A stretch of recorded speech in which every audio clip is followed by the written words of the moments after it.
నమస్తే ఏం చెప్పండి. పేరు సార్? రవి రవి రవి గారు ఏం చేస్తుంటారండి? ఇది watch repairing servicing shop. Repairing shop. Servicing okay. ఎప్పుడు సార్? చాలా సీనియారిటీ 38 ఇయర్స్ అయిపోయింది. ఎప్పటి నుండి అయితే బిజినెస్? అప్పటి నుంచి బిజినెస్ ఎక్కువ సార్ అదే ఉంటుందా? బాగానే ఉంటుంది, పర్లేదు. ఆ. ఇప్పుడు స్మార్ట్ వాచెస్కి అందరూ మొగ్గు చూపుతారు, కానీ మళ్ళీ ఇప్పుడు ఓల్డ్ వాచెస్కి లైక్ అవును, అయిపోయింది. ఇప్పుడు ఈ జనరేషన్ లో కూడా మీరు ఇది ఇంకా రన్ చేస్తా ఉన్నారు అంటే వాళ్ళు స్మార్ట్ వాచెస్కి ప్రిఫర్ ఇస్తారు, కానీ స్మార్ట్ వాచ్ రిపేరింగ్ కానీ ఏదైనా ఫాల్ట్ వస్తే ఎవరు చేస్తలేరు, దానికి లేదు. మళ్ళీ old watches any time repair చేసుకోవచ్చు, మళ్ళీ పెట్టుకోవచ్చు. అయితే యూజ్ అండ్ త్రో అయిపోయినాయి స్మార్ట్ వాచెస్.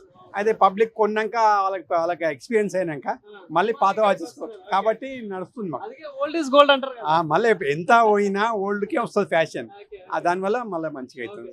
సార్ ఎక్కడ సార్ మీరు ఉండేది? మేము ఇక్కడే ఇక్కడ ఇదే ఏరియా చింతలనే ఉంటాము. సార్ మరి ఎట్లా అనిపిస్తుంది ఇక్కడ ప్రస్తుతం అంటే అభివృద్ధి విషయంలో చూసుకుంటే? బాగానే ఉంది ప్రజెంట్, ఇంకా కొంచెం డెవలప్మెంట్ కావాలి. అవసరం ఉంది. బాగానే ఉంది, డెవలప్ చాలా అయింది, కానీ ఇంకా కొన్ని చాలా ఫెసిలిటీస్ కావాలి పబ్లిక్కి. అంటే ఈ విద్యా వైద్యం విషయంలో ఎట్లా ఉంది సార్ ఈ ఏరియాలలో? విద్య బాగా కాస్ట్ ఎక్కువైపోయింది, హెవీ కాస్ట్ ఆఫ్ అయిపోయింది. విద్య చాలా కాస్ట్ అయిపోయింది విద్య. ఒకప్పటికి ఇప్పటికి విద్య ఒకప్పుడు చదువుకుంటుంది, ఇప్పుడు కొనాల్సి ఉంది విద్యని. అట్లా చదువు కొనడం కాదు, చదువు కొంటున్నారు, కొంటున్నారు, అట్లా అయిపోయింది పరిస్థితి. ఇప్పుడు ఈ కాంగ్రెస్ ప్రభుత్వంలో ఇంటిగ్రేటెడ్ స్కూల్ అంటున్నారు, ఇలా అంటున్నారు కదా, ఏంది కరెక్ట్ అంటారా ఇప్పుడు వ్యవస్థ? అంతా పర్లేదు, అంతా ఇంత పర్లేదు, బాగానే ఉంది. కాంగ్రెస్ లో కూడా మంచిగా ఉంది. ఎట్లా అనిపిస్తుంది రేవంత్ సర్కార్? రేవంత్ సర్కార్ 50-50 అంత. మరి అంటే ఇంకా చాలా అభివృద్ధి కావాలి, చేయాల్సి వస్తుంది. చాలా అవసరం ఉంది, కానీ ఇంకా డెవలప్ కావాలి కదా. ఇప్పుడు ఉన్న కాంగ్రెస్ ప్రభుత్వ హయాంలో అనేక రకమైన పథకాలు చెప్పిళ్ళు, హామీలు ఇచ్చిళ్ళు. ఇప్పుడు 2.5 సంవత్సరాలు అవుతా ఉంది కదా, సో ఏంటి మీకేమనిపిస్తుంది? ఏమైనా అందుతున్నాయి పథకాలు? పథకాలు చెప్పడం ఎక్కువ ఉంది, కానీ అది అందే చాలా తక్కువ ఉంది. చాలా చెప్పిరు, కానీ అందులో 50% కూడా ఇది అయితే లేదు. వెనుకుంది, చాలా వెనుకుంది. ఇంకా డెవలప్ పెట్టాలి వాళ్ళు, అవసరం. అంటే ఇప్పుడు పథకాల విషయంలో ఇప్పుడు ప్రతి ఇంటికి కంపల్సరీ 2-3 పథకాలని అందుతున్నాయి అంటున్నది రాష్ట్ర ప్రభుత్వం. ఇప్పుడు సన్న బియ్యం అంటున్నారు, అంత అందుతలేదు సార్ మనం అనుకున్నంత. అంతే, ఓన్లీ 50-50 అవుతుంది, కానీ అంత పబ్లిక్ మనకు అనుకూలంగా లేదు. ఇప్పటికిప్పుడు ఎలక్షన్స్ వస్తే ఏమైనా మార్పు వస్తుందా రాష్ట్రంలో?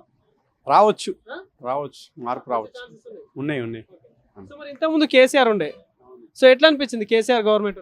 బాగానే రన్ అయిందా, కస్టమర్ ఓకే, బాగానే ఉంది, బాగానే ఉండే. ఇంకా ఇది కూడా అంటున్నారు, కానీ అనుకూలంగా అంత లేదు. కంపేర్ చేస్తే ఎట్లా అనిపిస్తుంది ఆ ప్రభుత్వానికి ఈ ప్రభుత్వానికి? ఆ ప్రభుత్వం ఇది, ఈ కేసీఆర్ బాగానే ఉండే, ఇది కాంగ్రెస్ చెప్పడం ఎక్కువ ఉంది, కానీ అందే తక్కువ ఉన్నది. మరి ఎట్లా? కేసీఆర్ ప్రభుత్వం సైలెంట్గా వెళ్ళిపోయింది, ఏం చేయాలని చేసి బాగానే పక్క తప్పింది, కానీ పబ్లిక్ మళ్ళీ ఈ కాంగ్రెస్ తెచ్చుకున్నారు. ఇప్పుడు ఎవరి అభిప్రాయం ఏం చెప్పని కాదు కదా సార్. ఫైనల్గా ఒకటే, ఇప్పుడు రాష్ట్రంలో అంటే కొత్త పార్టీలు వస్తా ఉన్నాయి కాబట్టి రాష్ట్రానికి కొత్త పార్టీ అవసరం ఉందా? ఏం అవసరం లేదు, కొత్త పార్టీ చేంజ్ చేస్తా సార్. పాతోడు తిన్నాడు అంటుండు, పాతోడు చేస్తాడు, మళ్ళీ కొత్తోడు వచ్చి తినేకి చూస్తాడు, కానీ మనకేం చేసింది దొరికేది ఏమి ఉండదు. ఇప్పుడు నువ్వు నడిపిస్తున్నావు, నీ చేతిలో ఉంది, మళ్ళీ నేను వచ్చి నడిపి అంటే మళ్ళీ నేను తినాలి కదా. మళ్ళీ వాళ్ళు కొత్త ఇల్లు కొనాలి, మళ్ళీ అన్ని మెయింటైన్ చేయాల్సి వస్తుంది. అవును, థ్యాంక్ యూ సార్.